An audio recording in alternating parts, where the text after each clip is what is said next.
"We don't serve beggars here." My sister's voice rang out, cold as steel, cutting through the polished air of a bank that smelled like perfume and power.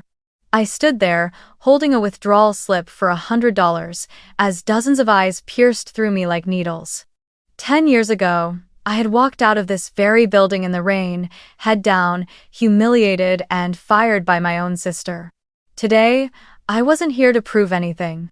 I was just helping an elderly neighbor who needed her air conditioner repaired.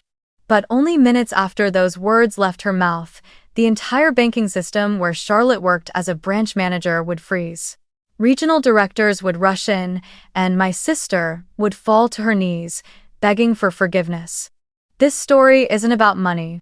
It's about dignity, the kind you only recognize after it's been crushed completely. Have you ever been looked down on by your own family, just because you had nothing to your name? I really want to know, where are you watching this from? My name is Victoria Bennett. I was born and raised in the suburbs of Dallas, Texas, a place where the summer sun could melt even the smallest of dreams.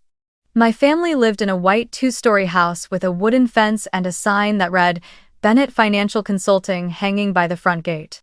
My father, Thomas Bennett, was a respected financial advisor in the area.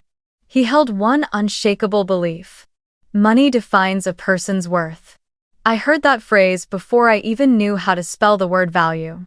To him, success was measured by the number in your account, the car you drove, and the hands you shook at Dallas business parties. To me, it was a curse disguised as a philosophy. Charlotte, my older sister, was 4 years ahead of me. From the very beginning, she was the shining star in our father's eyes. She went to an expensive private school, had her own tutor, and for her 16th birthday, our father hosted a grand party at the Hilton Hotel where he handed her the keys to a brand new silver BMW with the words, "This is a reward for my deserving daughter." I stood in the corner of the room, holding a cheap camera, snapping pictures of them smiling brightly together. That moment marked the end of my childhood at 12, the moment I realized I was merely an audience member in my own family. A month later, my birthday came. My mother bought me a small cake, and my father placed a silver-wrapped gift on the table. Inside was his old laptop, the paint chipped along the edges. He said, "Here, use this to practice typing. Maybe one day you'll get an office job." I smiled and pretended to be grateful, though deep inside, there was only an empty, frozen space. My mother, Margaret, was the only one who ever tried to balance things between us. Whenever she pointed out how obvious his favoritism had become, my father would respond in his steady, dismissive tone. "Charlotte has potential. Victoria just needs enough education to hold a stable job, and that's fine." Those words, repeated over and over through the years, eventually built an invisible wall separating me from the rest of my family. Charlotte heard them and believed them. She began calling me Mom's Charity Project. She joked with her friends that I was only born so our parents could look more compassionate. Each time, my mother tried to change the subject, while I stayed silent, focused on the small notebook where I wrote down everything I wanted to learn. I didn't know why I was so patient, only that something inside me refused to accept that my father was right. Evenings in the Bennett household were always filled with the sound of keyboards and the smell of coffee. My father worked late in his study, the light from his desk spilling through the crack in the door. One night, I stood quietly outside and saw him typing halfway through a financial report for one of his clients.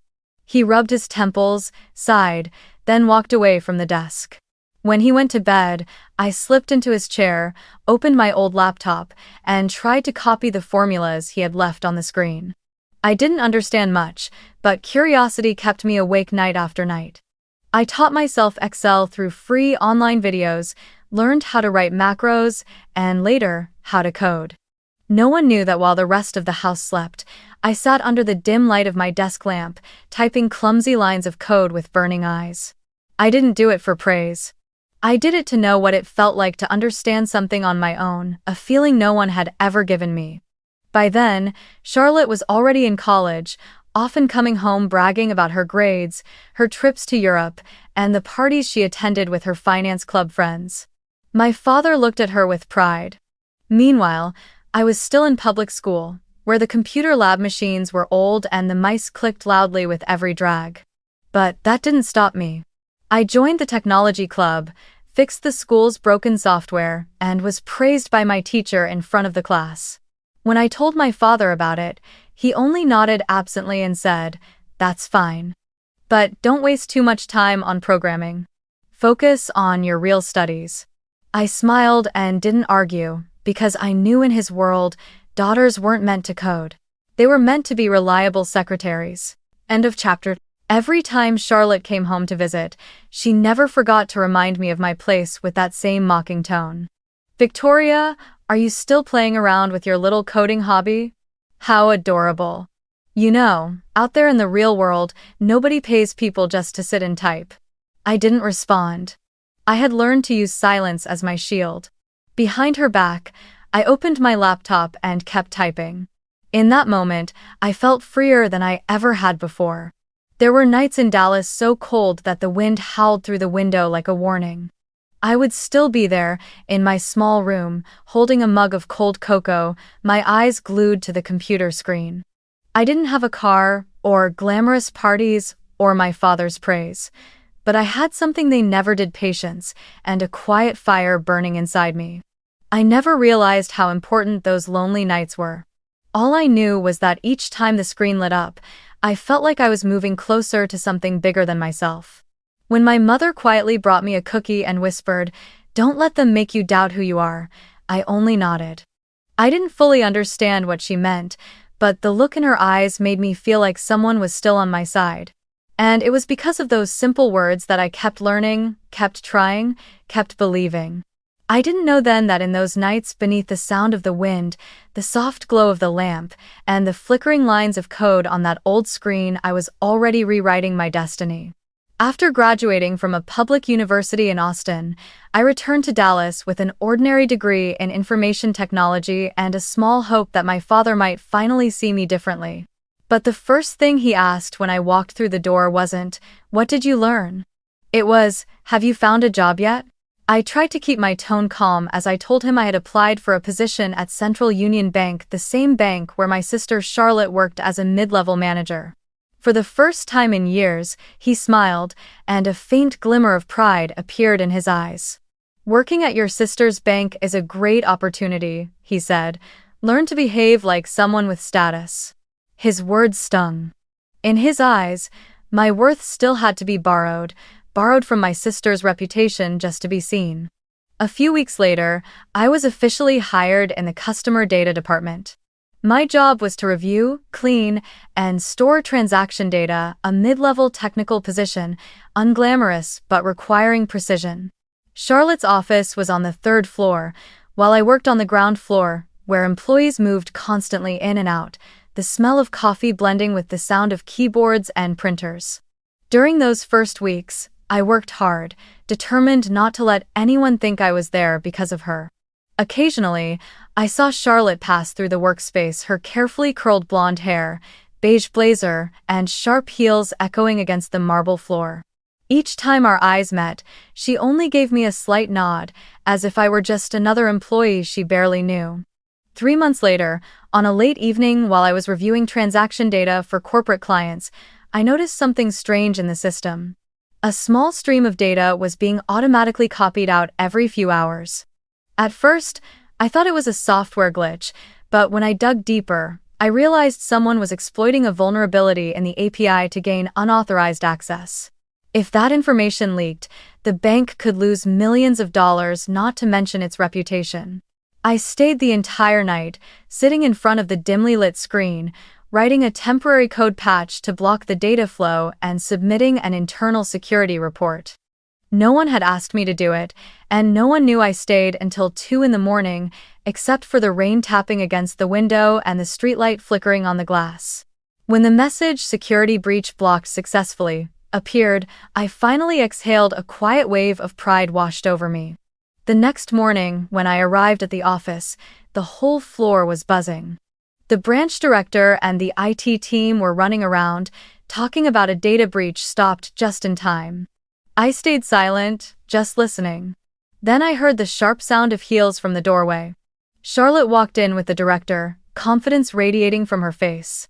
He said loudly, "Charlotte, outstanding work. You handled the crisis so quickly. The system was stabilized in less than 24 hours." I froze. Charlotte smiled modestly and replied, "We caught it early.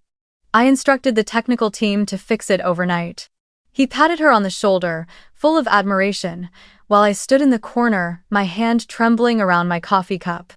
Her "we" only meant one person, me. That afternoon, I was called to my sister's office. The room was cold and spotless, almost sterile. Charlotte sat behind her desk, her eyes fixed on the computer screen. "I heard you've been doing quite well," she began in a flat tone. I stayed silent. "But Victoria, there's something you need to understand. In this place, success is about image, not just ability. If everyone demanded credit for a few lines of code, this bank would fall apart." I tried to stay calm and replied softly, "I don't need recognition, just fairness. I just thought, at least my name should be mentioned in the technical report." Charlotte finally looked up, her eyes sharp as glass. "Who do you think you are? Don't ever dream of rising to this level. You're just a lower-level employee. Remember that." Her words cut through me like a blade. I left the office without another word, my throat tight with bitterness and humiliation. A few days later, I received an email from HR. "Due to restructuring, your position will be terminated by the end of the week." I didn't need anyone to tell me who was behind it. When I asked directly, the department head only sighed. "I'm sorry, Victoria, there's nothing we can do." That day, I packed my things into a small box, a pen, a few sticky notes, and my old laptop. Everyone in the office watched me with pity. One coworker quietly whispered, "It's not fair. Everyone knows who stopped that data breach." I just smiled faintly and said, "It's okay. Eventually, the truth always comes out." That afternoon, the rain poured down. I stood under the bank's awning, holding my box of belongings, watching the cars pass by. Charlotte walked out through the main doors, sharing an umbrella with the branch director, her smile bright and effortless. I caught fragments of his words. "Charlotte, you deserve that promotion. The bank needs people like you." And there I was, the one who had saved the entire system soaked to the bone, my cheap shoes filling with rainwater. As they stepped into their car, I saw my reflection in the glass door, small, lost, but no longer afraid. There was a faint flicker of light inside me, like an ember refusing to die in the storm. I wandered home through the rain, the steady rhythm drumming on the tin roof above me. My mother asked, "Are you all right, Victoria?" I hesitated, then lied. "Yes, just a little tired." She stayed quiet for a moment, as if she understood more than I could say. Then she whispered, "Sometimes losing a place isn't the end, it's how you find your freedom." I didn't answer. I went back to my room and stared at the computer screen, the same old laptop that had once been called a pity gift. I turned it on and reopened the code I had written that night. Those simple lines had saved a bank, but they couldn't save my dignity. As the rain began to ease, I sat alone under the warm glow of the desk lamp, my heart heavy with emptiness and anger. I knew I couldn't keep living in Charlotte's shadow any longer. I didn't know where the road ahead would lead, but I was sure of one thing: I would never let anyone steal my work again. That night, I opened a new document and typed a title: Project Green Fund, an idea for a fair credit system. I began writing the first lines, not realizing that in that moment, surrounded by rain, humiliation, and an old laptop, I was stepping out of their shadow to begin writing a story that was finally mine. I left Dallas on an early June morning, just as the sun was rising and the trees along the highway were still wrapped in mist. In the trunk of my car were my old laptop, a suitcase of clothes, and the last few $100s I had saved. I didn't look back. That city, with its glowing houses and dinner tables filled with empty boasting, was no longer my home. I drove for 4 hours to Austin, a city of dreamers, where startups and failures shared the same coffee shops. I rented a small room in South Lamar, on the second floor of an old brick house, its walls stained with moisture and the air conditioner rattling every time it started. The rent was $400 a month, which also included the sound of a guitar playing from the apartment next door. That first night, I lay on the creaky metal bed, staring at the cracked ceiling, whispering to myself, "This is where I start over." By day, I worked as a data entry clerk for a small accounting firm. By night, I sat at the corner desk, writing down ideas for a fair credit system. I remembered the struggling customers who had been denied loans simply because their risk profile was too high, even though the scoring system itself was outdated. I wanted to change that. I began building formulas to model creditworthiness based on real spending behavior, not just numbers on a report. Each night, my room stayed lit until long past midnight. Mrs. Gable, my downstairs neighbor, a widow in her 60s, often knocked on my door, bringing a cup of tea and saying, "Sweetheart, get some sleep. That computer's not going anywhere." I would just smile. She was the first person in years who treated me with warmth that didn't have conditions attached. One autumn afternoon, while I was sitting in a small cafe on Barton Springs Road, surrounded by stacks of papers covered in financial formulas and hand-drawn charts, a man walked up to me. He wore a rolled-up white shirt, his hair slightly messy, his eyes sharp yet kind. "Mind if I sit here?" "Looks like this place is full," he said softly. I nodded. A few moments later, he leaned over, glanced at my papers, and chuckled. "Looks like a treasure map." I smiled faintly. "Not really, more like the survival map of someone trying to make it." He tilted his head. "What are you working on?" I looked up, meeting his gaze. "Trying to prove that you don't have to be born rich to build a fair credit system." He paused, studying me for a moment, then asked for my name. When I said, "Victoria Bennett," he raised an eyebrow. "Bennett, that sounds familiar." "I'm Miles Cohen, CEO of Atlas Ventures."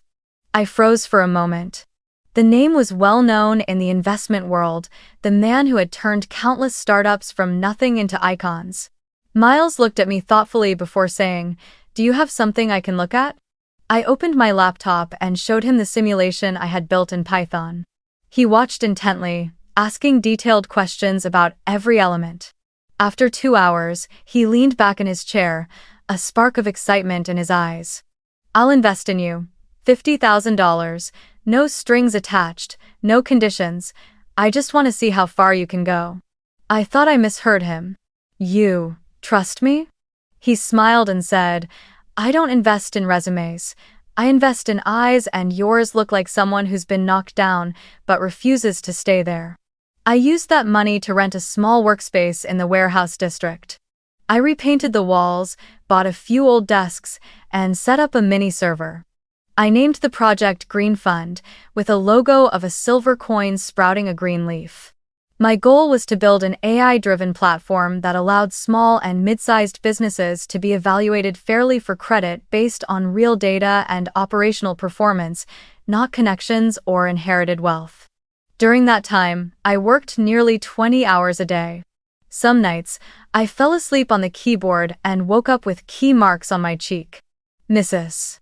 Gable still brought me cookies every evening, saying, "When you get rich, don't forget to pay your rent on time to this old landlady."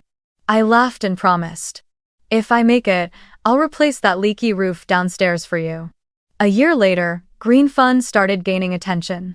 Many small businesses in Austin tested the beta version and found it easier to access credit than ever before.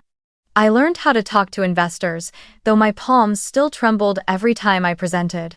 Miles often stopped by the office, bringing coffee and saying only one thing: "Keep going.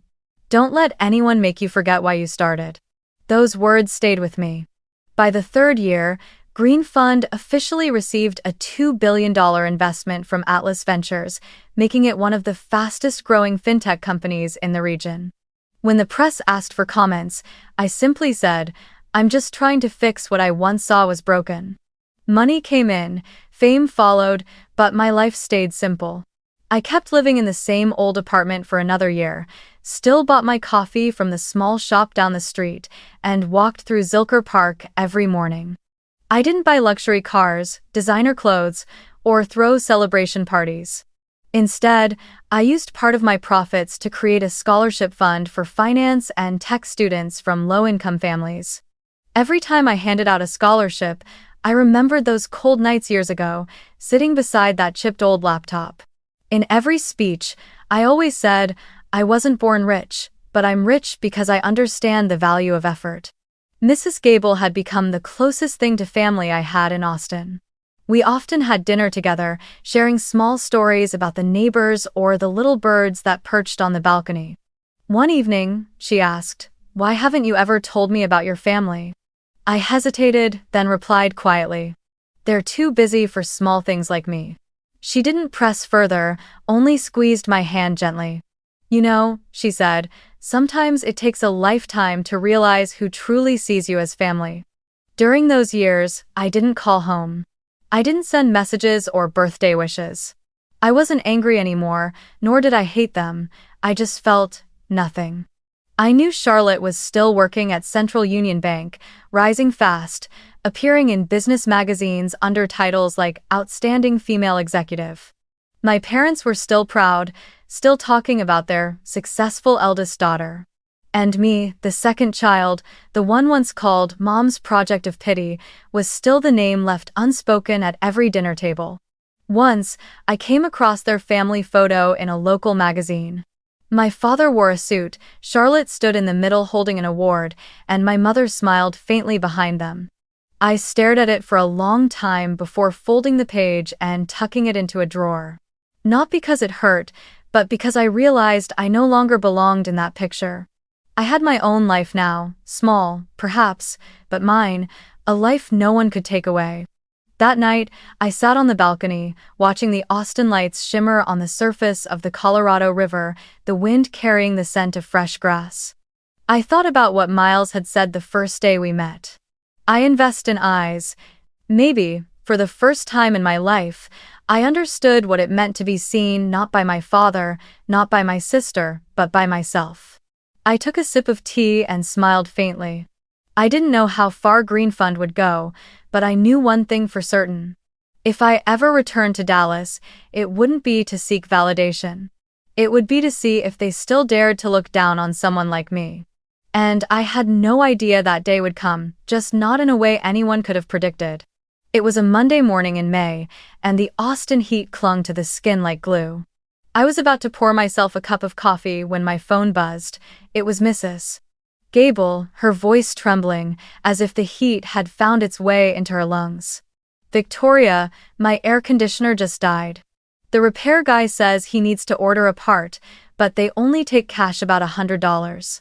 I don't have it on hand, and it's so hot today. I'm worried my dog won't make it."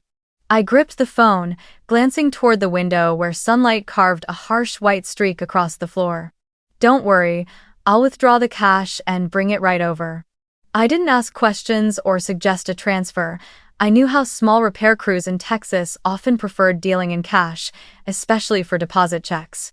Sometimes, all the convenience we build entire tech platforms to solve still stops short at human habit. And I wasn't about to argue or explain while the apartment downstairs felt like an oven. I put on a white shirt that had grown soft from too many washes, a pair of old jeans, tied my hair back, and slipped into my worn canvas shoes.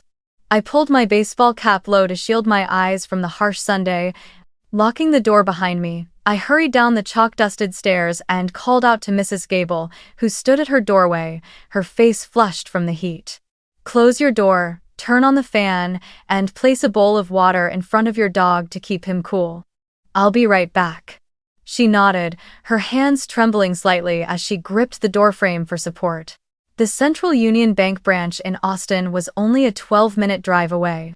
I started the car, feeling the blast of cold air from the divided by sea on my face, yet still hearing the sun hiss against the windshield outside. At the South Lamar intersection, the light turned red for what felt like forever. My mind flicked briefly through morning meetings, weekly schedules, unanswered emails, but none of those things mattered more than an elderly widow. Living alone in a sweltering apartment, struggling to breathe through thick, suffocating air. Central Union Bank appeared behind a line of oak trees, a gleaming glass building with spotless granite steps and posters inside boasting about trust, security, and customer respect. I parked, walked briskly toward the entrance, and felt the blast of cold air hit me, turning the sweat on my skin into tiny beads of relief. The scent of expensive perfume mingled with new carpet and freshly printed paper. Screens lined the walls, displaying smooth, polished slogans about integrity and reliability. I watched the words scroll past clean, sleek, harmless. The line at the teller counter wasn't long. A security guard stood by the door, one hand resting on his radio, his gaze wandering lazily. I adjusted my cap, kept my posture small, and pulled my bank card from my wallet. I had been to countless banks before, withdrawing cash for work or errands, but today, standing under that deep blue Central Union sign, something unspoken hung in the air as if an invisible circle was about to close, and I didn't yet know it. My turn came. The young teller, with brown hair tied neatly at the nape of her neck and a practiced smile, looked up. "Good morning, ma'am. How can I help you today?" I placed my card on the counter and said simply, "I'd like to withdraw $100 in cash." She typed a few keys, opened the drawer, then suddenly froze as if someone had tapped her on the shoulder. At that exact moment, the sharp sound of heels struck the floor behind her, precise, deliberate, and cold, like glass meeting steel. I didn't look up right away. Some sounds peel back the years in an instant: the rain that once fell on the Dallas Bank steps, the applause for a successful system recovery, the click of an office door closing in my face. The footsteps drew closer. A shadow fell across the counter. The teller straightened up quickly and swallowed hard. "Gee, good morning, Miss Charlotte." I lifted my gaze. Charlotte stood there, her blonde hair curled neatly, her navy blazer perfectly fitted, a small Central Union pin gleaming on her lapel. There wasn't a single crease of memory on her face, only the polished stillness of a woman used to press conferences and control. I looked into her eyes and saw my reflection. An old white shirt, a faded baseball cap, hair tied back, ink stains on my fingers from signing too many documents the night before. Charlotte raised an eyebrow, her thin smile slicing through the air like a blade through butter. "I thought I was seeing things," she said, her tone calm and detached, as if adjusting a display item on a shelf. "It's been a long time, Victoria." I nodded slightly, keeping my voice steady, so steady it almost sounded emotionless. "I just want to withdraw $100. My neighbor needs a deposit for an air conditioning repair." I said it plainly, honestly, just as it was. Charlotte didn't look at me, she looked through me, the way someone looks through the faint scent of old paper. Then she laughed. A short, crisp laugh, clear, controlled, and cold. "We don't serve beggars here," she said. "This is a bank, not a donation center." Her words hit the floor like a glass of ice shattering against marble. The people in line turned. A woman in her 60s clutched her purse tighter. A young man in a checkered shirt snickered quietly. The security guard cleared his throat and rested his hand on his belt, ready to handle a difficult customer if needed. The teller glanced at me with visible discomfort, then looked back at Charlotte, waiting for a signal. I didn't move. I was no longer 12, awed by a BMW, nor 22, trembling outside a manager's door. I stood calm, the same calm I had learned in front of a screen when a logic error flashed at the perfect wrong time.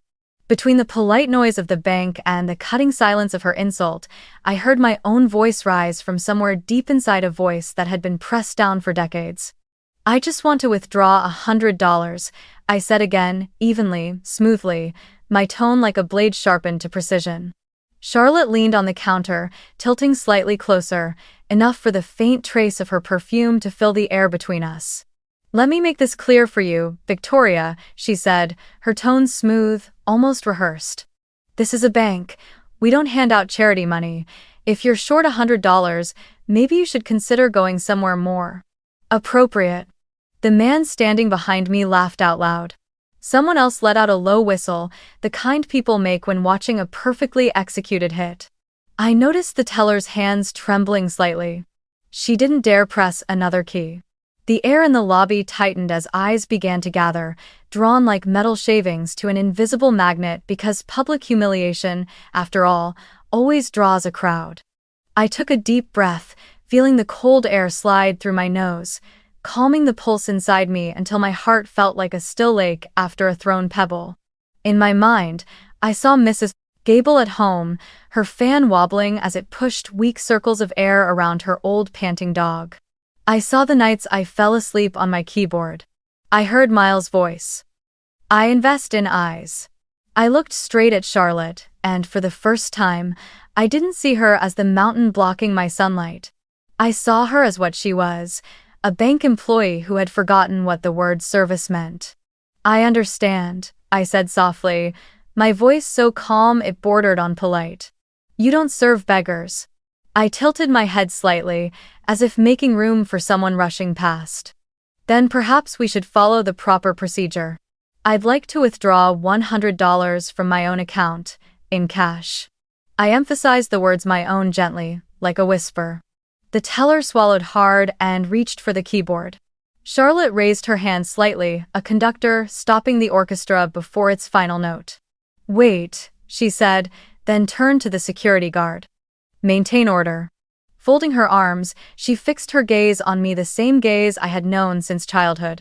The gaze of someone who believed power was the only key that ever fit. In the lobby, whispers began to rise like a drizzle. Someone muttered, "She's probably over her limit," and another voice replied, "Just look at the way she's dressed." I heard every word and, oddly enough, it made me want to laugh. My mind drifted to the glass office in the warehouse district, the engineering team huddled around clusters of servers, and the stream of small business owners who submitted their applications to Green Fund each day, hoping for a fair chance. I thought about all of that, then looked down at the worn white shirt I was wearing. Maybe today, I had chosen the perfect outfit, one that mirrored exactly how people misjudge worth. "Charlotte," I said softly, neither smiling nor frowning. "That $100 is to help a neighbor, so her air conditioner can work again on the hottest day of May. I didn't come here to beg. I came to withdraw what's mine." Charlotte raised an eyebrow, that same cold smile curving back into place like an old habit. "Then prove you deserve to be served." Her voice was sharp, precise, and loud enough to reach every ear eager for a spectacle. And in that instant, I knew just one more beat, and the entire rhythm of this building was about to change. The air inside the bank seemed to solidify after Charlotte's cold command. I didn't respond. I simply kept my gaze fixed on the monitor behind the teller's desk where numbers danced, where thousands of accounts rose and fell each second, where I knew the system better than anyone else in this room ever could. My silence began to make people restless. A man in line exhaled sharply. "Either take your money or move. You're holding everyone up." Charlotte smiled, pleased with the unintentional support, and turned to the teller. "Cancel the transaction. Have her escorted out." Her voice was sharp as a blade, stripped of even the smallest trace of pity. I inhaled slowly. A part of me wanted to leave to protect the peace I had spent years building. But another part, the one that had once been crushed under the heel of someone who thought they had the right to define my worth, refused to stay silent. I opened my bag and took out my phone. The screen lit up, reflecting my calm face in the glass. At first, no one paid attention until they noticed my fingers tapping across the screen, connecting to the National Banking Security Network, the same one linked to Green Fund's liquidity monitoring system. A soft ping echoed. The teller's monitor in front of me flickered. She gasped quietly, glancing around, thinking it was a glitch. Charlotte frowned. "What's happening?" The teller stammered. "The system, it's requesting dual authentication, I don't know why." Before she could finish, every screen behind the counter lit up at once, switching from the standard blue interface to a muted gray. A new line appeared across each display, bold and unmistakable. "Request, withdraw $5.5 billion. Account holder, Green Fund Holdings Incorporated." The sound of keyboards stopped. The air in the lobby thickened until the low hum of the air conditioner was the only thing left. Charlotte froze. She turned to me, her voice dry and uneven. What kind of joke is this? I smiled softly, my tone light, almost conversational. No joke. In that case, I'd like to withdraw $5.5 billion from your reserves. A long, piercing beep came from the central server. Immediately, every teller looked up at their monitors. Red warning banners flashed across the screens. Owner account, Green Fund Holdings. Transaction requires CEO authentication. Junior staff members stood up, their chairs scraping the floor. The security guard, who had been leaning lazily against the wall moments earlier, now scanned the room, unsure of what to do. A branch manager hurried over, his face pale as chalk. Charlotte tried to steady herself. "This must be some mistake," she said, her voice tight but still grasping for control. "There's no way the system could be linked to—" Her sentence was cut short by the shrill ring of her desk phone. I didn't have to guess who it was. The Central Union Risk Control Department. Charlotte picked up the receiver, listened for only a few seconds, and I watched the color drain from her face. From where I stood, I could hear the voice on the other end, crisp and urgent through the speaker.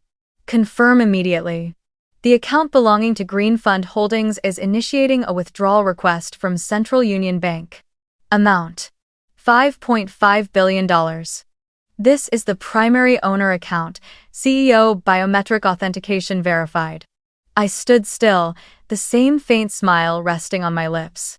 Charlotte set the phone down, her hands trembling. In her eyes, I saw something I had never seen before. Fear. Fear of losing control. Fear of the truth. Fear that the little sister she once called a project of pity now held the power to bring her entire bank to its knees with just a few taps on a screen. At that moment, the glass doors behind me opened. A middle-aged man in a gray suit hurried inside, followed by two assistants. I recognized him instantly from the badge on his lapel. Grant Fuller, Regional Director of Central Union Bank. He walked straight toward me, his steps brisk but measured, his tone respectful. "Miss Bennett," he said, inclining his head slightly, his voice low but firm enough for everyone to hear. "On behalf of Central Union, we are honored by your visit." The entire lobby seemed to freeze. Charlotte looked from him to me, her lips parting soundlessly.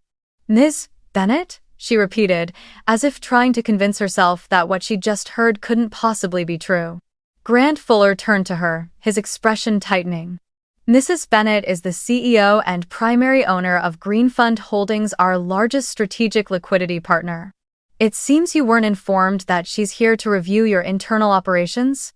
His tone sharpened on the last sentence, the words landing like a slap made entirely of language. The lobby erupted into a wave of whispers. Faces turned toward me, shocked, curious, stunned.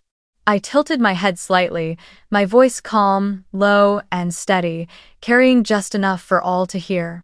"I didn't come here to withdraw money," I said. "I came to withdraw the respect that you've owed me for far too long." Grant Fuller immediately nodded and gestured for all the employees to step back. Charlotte, perfect in her immaculate suit, was visibly shaking. Her eyes reddened, and her hands clenched together so tightly that her nude-colored nails left marks on her skin. "Victoria, please don't do this," she stammered, her voice trembling between panic and desperation. I didn't know." I looked at her for a long moment.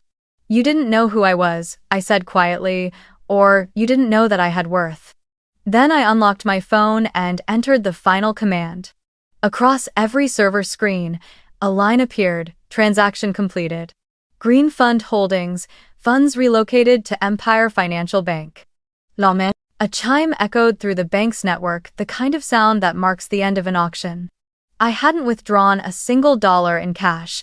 I had simply transferred Green Fund's entire liquidity reserve to a competing institution, a single decision that would cost Central Union billions in deposit value before noon. No one spoke. The silence felt almost reverent. Grant Fuller bowed deeply, his voice solemn.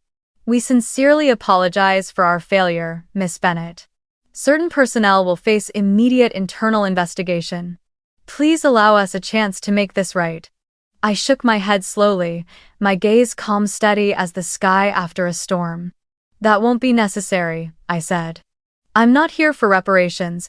I just want everyone here to remember respect cannot be granted by a title. Charlotte took one unsteady step toward me, then collapsed. The sharp sound of her heels striking the marble floor echoed through the room. She grabbed my hand, her voice breaking. Victoria, please don't do this. You'll destroy my career. Take everything if you want, but, please, don't take everything from me. Her tears hit the cold stone floor, each drop shattering like glass. I looked down at the woman who had once sent me away in the rain. The scene was identical to the memory I'd carried for years, only now our places had reversed. Do you remember that feeling? I asked quietly. The feeling of standing in front of someone, knowing they see you as nothing and being powerless to defend yourself? Charlotte didn't answer. She only wept, her fingers still clutching mine. I gently pulled my hand free and looked straight into her eyes. Welcome, I said softly, to how it feels to be invisible. Then I turned and walked away. The sound of my footsteps echoed evenly across the silent lobby. No one dared speak, no one dared even breathe too loudly. The glass doors slid open, and the hot Austin air swept in, carrying the honk of distant traffic and the faint smell of asphalt, and Sunday I stepped outside. The sunlight hit my shoulders, searing, blinding, but inside, I felt weightless. Behind me, I heard someone call my name, faint and broken, lost between the hum of the air conditioner and the gasping breaths of the room. But I didn't look back. I walked straight to my car, opened the door, and set my phone on the passenger seat. A notification flashed across the screen. Transaction completed successfully. I stared at it for a long moment, then smiled. Not because of the money, but because, for the first time in years, I no longer owed anyone an explanation. I started the engine and merged into the stream of traffic. On the radio, Tracy Chapman's "Give Me One Reason" played softly. I couldn't help but laugh. I had just left the same place that, 10 years ago, had cast me out into the rain. This time, I wasn't carrying a cardboard box or an old laptop. I carried peace and the one thing they had lost forever: respect. The news spread faster than any transaction I'd ever processed. Within hours of my leaving the bank, headlines covered every financial outlet. Greenfund CEO withdraws $5.5 billion from Central Union Bank system in turmoil. Major networks, from Bloomberg to Business Insider, all used the same photo. Me stepping out through the glass doors, sunlight glinting off my simple white shirt, my face caught in a faint smile. They speculated endlessly that it was a strategic fintech power move, that Greenfund was restructuring its banking partnerships, that this decision could shake the entire liquidity market. But none of them knew the 70s IXV's truth. Behind that multi-billion-dollar transfer was simply a woman who had once been called a beggar by her own sister. That evening, my phone didn't stop ringing. Miles Cohen was the first to call. His voice was calm, but beneath it, I could hear genuine astonishment. Victoria, do you realize how big of a storm this is going to cause? I looked out the window, where the sunset painted Austin's skyline in shades of red and gold. I do, I said slowly. But sometimes, a storm is the only way for the lake to reflect the sky truthfully again. Miles was quiet for a long moment before he spoke softly. I'm not calling to question your decision. I just wanted to say, I'm proud of you. Those words were simple, but they pierced deeper than anything I'd heard before, because it was the first time in my life someone said they were proud of me without needing me to prove my worth. When I turned on the TV, the news was already broadcasting live from outside Central Union Bank's headquarters. Reporters crowded together, microphones raised high, camera flashes exploding nonstop. A red ticker scrolled across the screen. Branch manager suspended for discriminatory behavior toward VIP client. I didn't need to see to know who they were talking about, but when Charlotte's image appeared on the screen, my heart still tightened. She wore a gray suit, her face pale, though she tried to hold on to composure. Beside her stood the bank's spokesperson, reading from a prepared statement. Charlotte remained still, her hands clasped in front of her, her eyes hollow. When a reporter called out, "Do you have anything you'd like to say to the CEO of Green Fund?" she pressed her lips together before answering in a flat, mechanical tone. "I only wanted to protect the bank's image. Any misunderstanding will be clarified." Auda. I sat still, my eyes fixed on the screen, feeling as if I were watching a stranger. "Protect the bank's image," I whispered, repeating her words, then let out a quiet sigh. "You still don't understand." It wasn't an accusation, just the truth.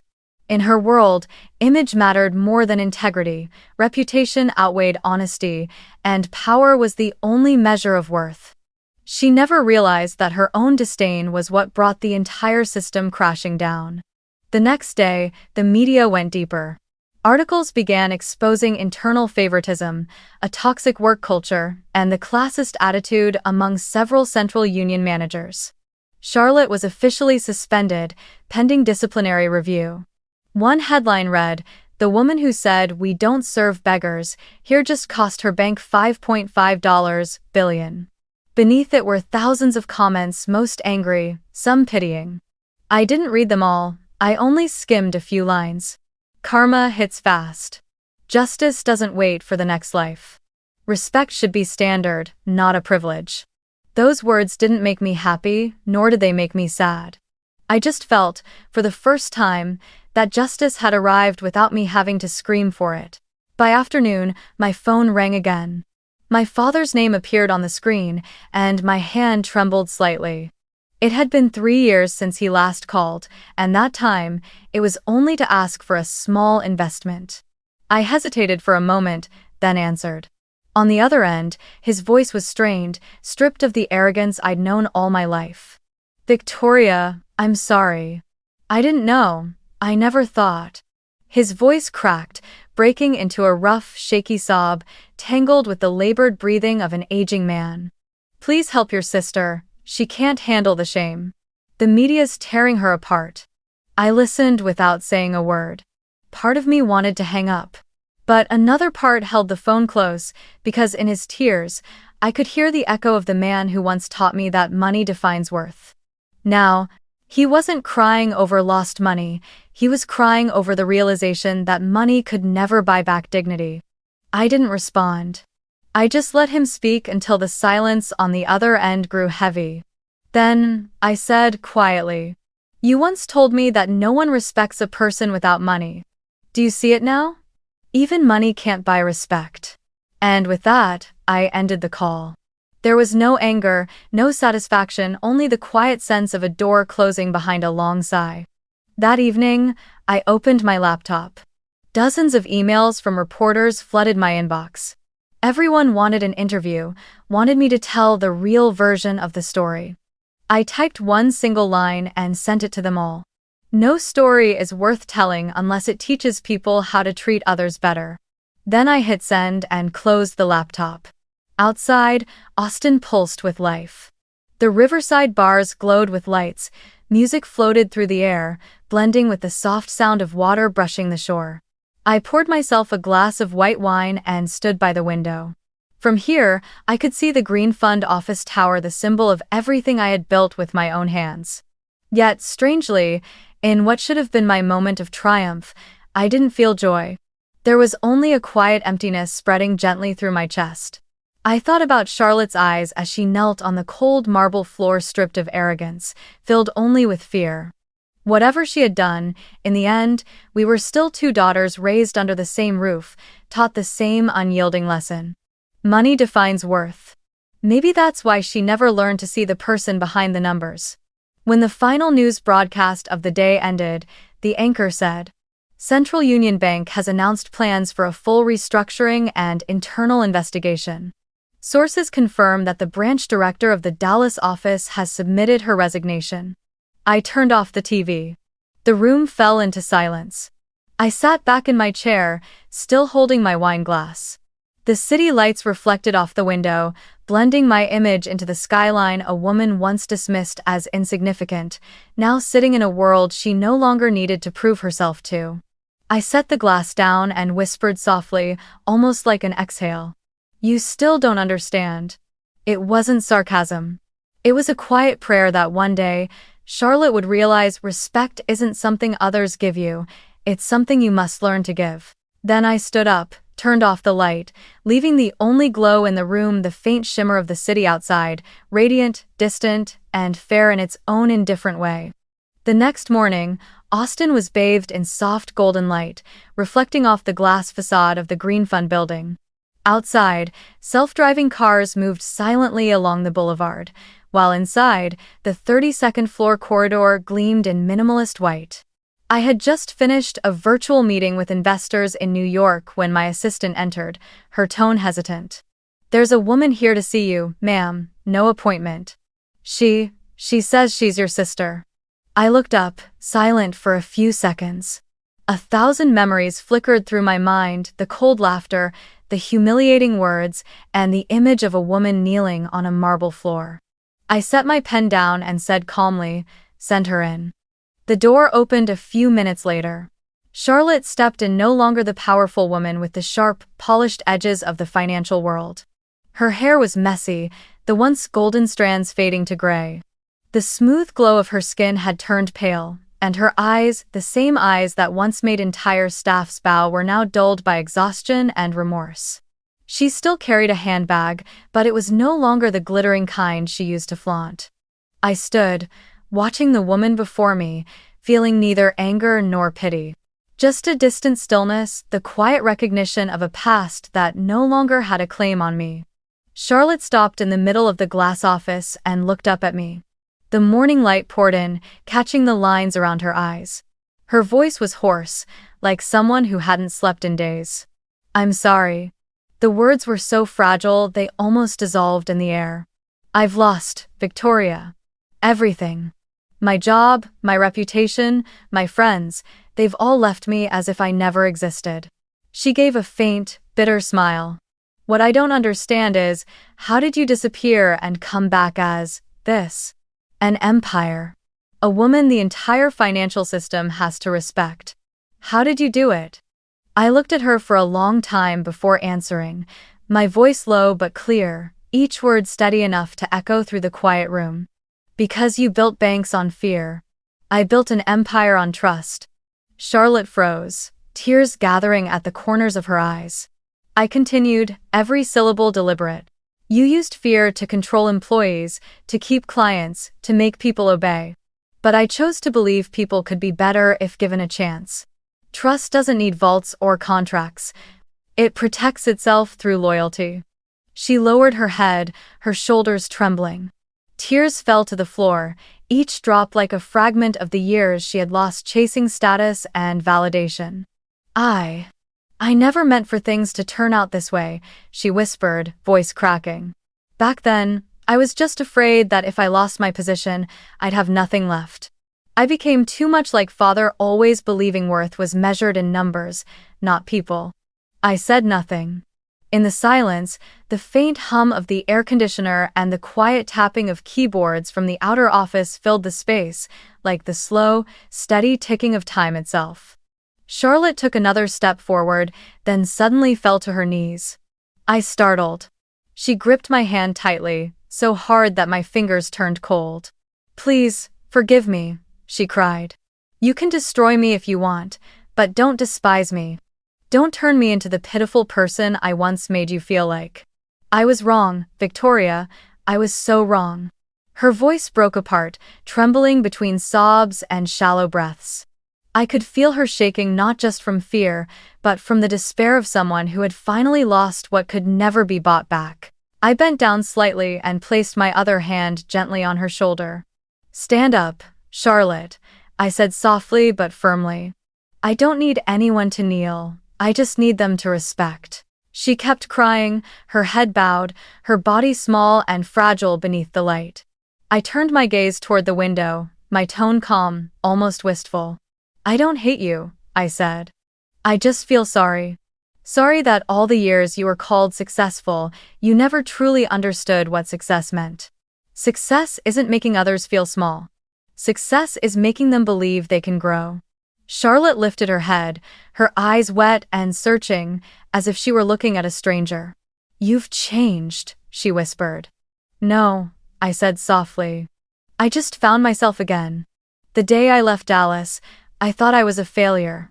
But that failure taught me everything your victories never could: how to stand on my own, how to respect others, and how to respect myself." The room fell quiet.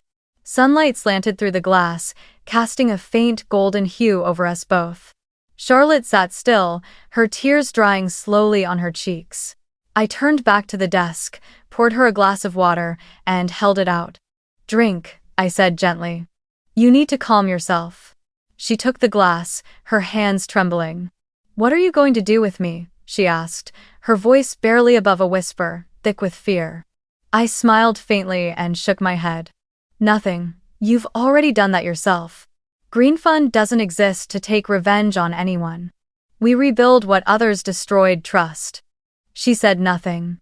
Outside, the faint sounds of cars and the soft wind passing through the city carried a familiar rhythm, the quiet persistence of people moving forward, regardless of who had fallen. Charlotte set the glass down and looked around the office at the clear walls, the green plants, the words engraved in silver on the far wall. "Finance built on fairness." The slogan broke her. Tears streamed down again as she whispered through her sobs. "Back then, I had everything and I understood none of this. And you. You were the one they said had nothing, yet you built a world without needing anyone's permission to exist." I walked closer and spoke softly. "No one is born knowing how to love the right way. But some choose to learn, and others choose to avoid it. You can start over, Charlotte. You don't need Green Fund, and you don't need your old reputation. You just need to relearn how to live with kindness." Charlotte went still for a moment, then nodded faintly. I opened the desk drawer and took out a small envelope. "This is the address of a community finance organization in Houston. They're looking for someone with management experience to help train women who've lost their jobs. I think you'd fit there." She took the envelope with both hands, holding it tightly, her eyes glistening. "Thank you," she whispered. "There's no need to thank me," I said gently. "Just don't repeat the same mistakes. Don't ever use power to make someone else feel small." She nodded, then stood up. And for the first time in years, I saw Charlotte bow her head, not out of submission, but out of genuine respect. When the door closed behind her, I stood alone in the room, gazing out at the city. The Austin sky was impossibly blue. In the glass reflection, I saw myself small, but steady. I thought back to that rainy day years ago, when I walked out of a bank clutching a cardboard box, my heart heavy with shame. The same light, the same city, but everything had changed. Because now, I no longer needed to prove my worth. I just needed to live it. After that meeting, Charlotte disappeared completely from the news, from social media, from the world she once lived for. The glossy photos, the polished conference panels, the speeches about female leadership in finance, all of it vanished, erased as if it had never existed. I later heard she was working as an office assistant at a small branch in San Antonio, her job mostly administrative, her pay modest but steady, her name no longer recognized. Some said she moved back in with our father, others claimed she rented a small apartment in a quiet neighborhood, far from the glittering events she once called her world. I never tried to find out which was true. Sometimes, silence is the only form of mercy we can offer the past. One late autumn afternoon, as the air in Austin began to cool, my phone rang. The number was unfamiliar. On the other end was a soft, raspy voice I hadn't heard so clearly in years. "Victoria, it's Mom." I froze. "Where are you?" I asked quietly. "At Meadowfield Retirement Home, just outside Houston." She replied gently. "If you're free, come see me. Don't worry, I'm not seriously ill, I just wanted to talk to you once." The next day, I drove. The 3-hour road stretched endlessly across quiet suburbs and open fields that smelled faintly of rain-soaked earth. By dusk, the facility appeared a small, neat building with red roof tiles and a front garden filled with lavender and wild daisies. As I stepped inside, a nurse greeted me with a warm smile. "Mrs. Bennett is out on the porch, as usual," she said softly. "She's been waiting for her daughter." Mom sat there in a wooden rocking chair, a knitted blanket draped across her legs. She was thinner than before, her hair almost entirely gray, but her eyes still carried the same light I remembered. When she saw me, she smiled softly, her trembling hand lifting in a gentle wave. "My daughter," she whispered. I walked over and sat beside her, taking her wrinkled hand in mine. For a few minutes, neither of us spoke. The only sounds were the wind rustling through the trees and the slow rotation of an old ceiling fan above the porch. "I thought you wouldn't come," she said quietly. I smiled faintly and shook my head. "I owed you an afternoon like this." It was a long while before she spoke again. "After you left, the house became loud. Your father couldn't stand the silence. He'd say you were ungrateful, that you'd shamed the family. And your sister, she kept trying to prove him right, building her world around his approval. Together, they made a place where I no longer fit." Her voice wasn't bitter, just tired, a confession carved from years of quiet endurance. Then one day, I realized I was exhausted. I didn't want anyone to feel guilty, so I checked myself in here. It's peaceful. Fewer raised voices, fewer dinners where you have to pretend to smile. She turned her gaze toward the garden, her tone softening to a whisper. "I'm not lonely, Victoria. Loneliness isn't about being alone, it's living among people who don't really see you." I sat in silence, my chest tightening with a mix of warmth and ache. "Is Dad still living with Charlotte?" I asked softly. She nodded. "He sold the house, moved in with her. He speaks less now, spends hours just staring into space.